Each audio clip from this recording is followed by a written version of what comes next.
Okay, so we have another word problem where we need to write an equation. That's what it tells us in the very last sentence.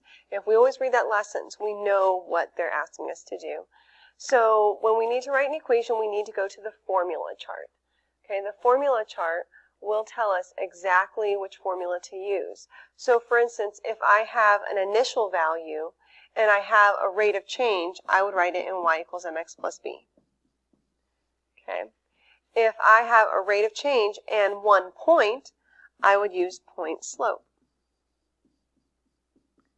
And if I have 2 rates and a total amount, I would use standard form because A and B are your 2 rates and C is the total amount when you add them together. That's why there's the plus between the A and the B.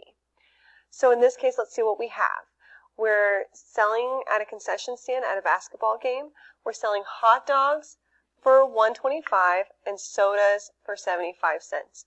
Those are 2 rates. $1.25 per hot dog, 75 cents per soda. So that's 2 rates. If I see 2 rates, then that means I need to use standard form.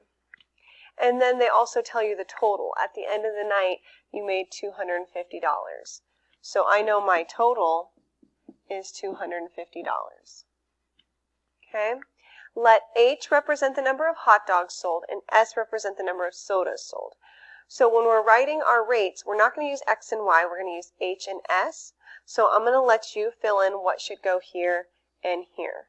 Okay? I will say one of them is H and one of them is S instead of X and Y. Good luck!